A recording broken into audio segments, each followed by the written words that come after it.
Nessuno lo dice apertamente, ma la vittoria della Supercoppa italiana per la Juve è stata una piccola vendetta sul Milan.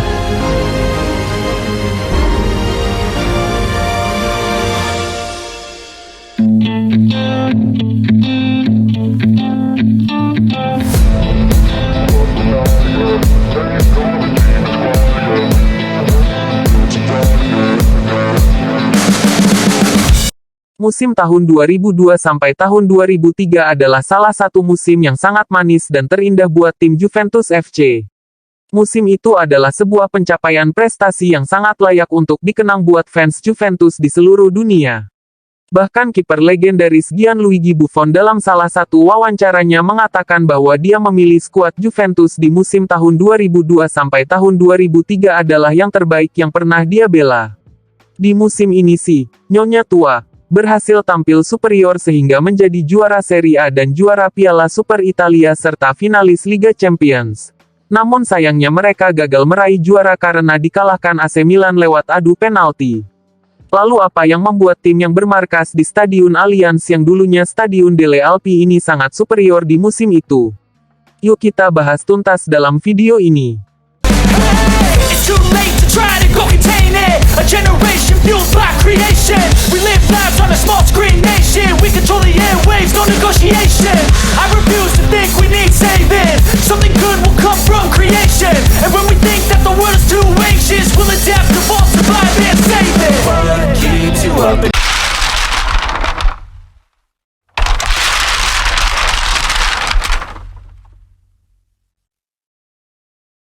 Faktor yang pertama adalah kejeniusan sang pelatih Marcelo Lippi. Salah satu faktor terpenting kesuksesan si Nyonya Tua di musim itu adalah buah kejeniusan sang pelatih Marcelo Romeo Lippi. Bisa dibilang bahwa dirinya adalah salah satu pelatih tersukses dan legendaris yang pernah dimiliki Juventus FC.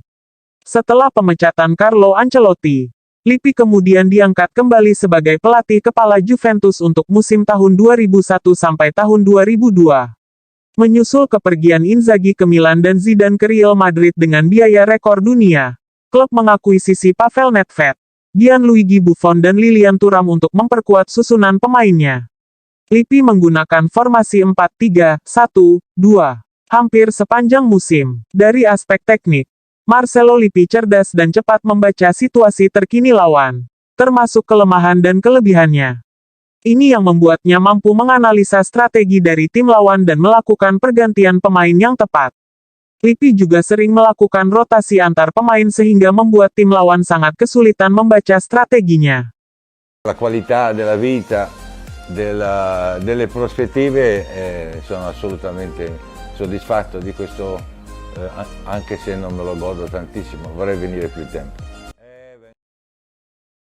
Faktor selanjutnya adalah komposisi dan materi pemain yang mumpuni. Skuad Juventus musim tahun 2002 sampai tahun 2003 diisi oleh pemain-pemain hebat dan terbaik di posisinya.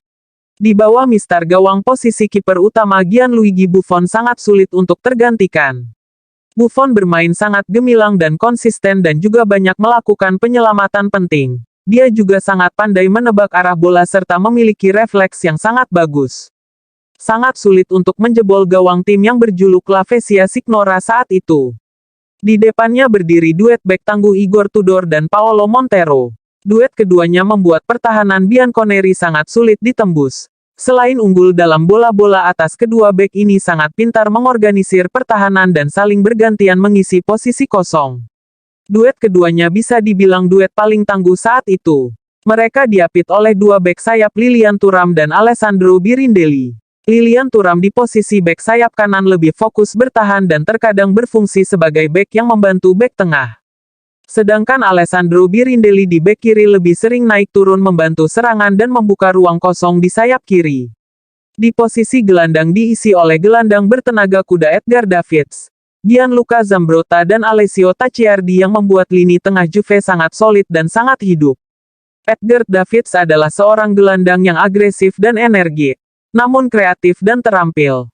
Davids dijuluki The Pitbull oleh Louis van Gaal karena kemampuan menandai, agresi, dan gaya permainan tackle kerasnya, berfungsi sebagai gelandang pemutus serangan lawan. Gianluca Zambrotta saat itu berfungsi sebagai gelandang pemecah konsentrasi lawan. Kelebihannya adalah tak kenal lelah dan kerap membantu serangan. Zambrotta punya intelijensi bermain yang baik dan umpan silang yang bagus. Mantan pemain Bari ini juga punya tackle yang sempurna.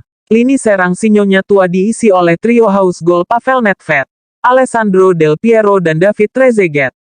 Lini depan sangat bersinar dan sangat produktif. Trio ini sangat ganas dan sering menghancurkan tim-tim lawan serta menjadi trisula maut terbaik sepanjang sejarah Juve. Pavel Nedved diboyong Juventus untuk diplot sebagai pengganti Zinedine Zidane pada 2001. Nedved dianggap sebagai gelandang terbaik dari Eropa Timur, yang memiliki kemampuan lengkap.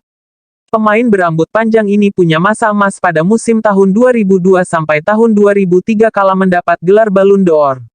Alessandro Del Piero, pemilik rekor bertanding dan top scorer Juventus ini adalah ikon Juventus. Bukan kejutan jika namanya masuk dalam tim dekade Juventus. Pemain yang punya 1000 trik untuk mengelabui lawan ini. Juga terkenal spesialis bola mati.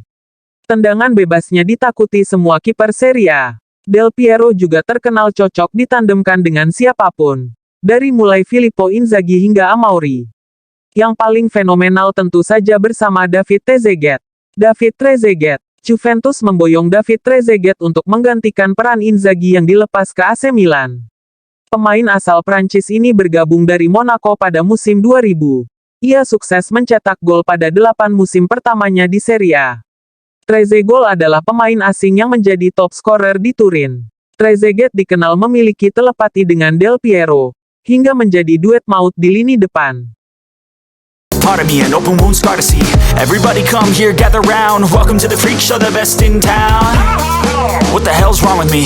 I don't get along with anybody, honestly. I've been living in my own head constantly. Thoughts jumbled around, think I need a new lobotomy. Wait, all these thoughts are too negative. I don't wanna get lost in the sedative. Gotta show 'em what I got. I'm competitive. Faktor yang terakhir adalah materi pemain cadangan atau pelapis yang bisa diandalkan serta mentalitas juara. Musim itu Sinyonya tua memiliki deretan pemain cadangan yang bisa diandalkan. Para pemain cadangan itu selalu berusaha memberikan penampilan terbaik demi mencuri hati sang pelatih untuk merebut posisi utama di tim inti. Mereka juga terkadang disimpan sebagai bagian dari strategi pelatih. Bahkan ketika dimasukkan mereka bisa menjadi pembeda permainan. Selain itu mereka juga memiliki mentalitas juara. Tim ini sangat benci dengan kekalahan sehingga mereka berjuang habis-habisan sampai peluit akhir pertandingan. Bahkan mereka sering comeback dan memenangkan pertandingan sekalipun sedang tertinggal. Sungguh kenangan manis yang sulit untuk dilupakan. Sebagai Juventini kita berharap semoga masa kejayaan itu bisa terulang kembali di musim yang akan datang. Selanjutnya teman-teman mau bahas tim apa? Ayo masukkan komentar.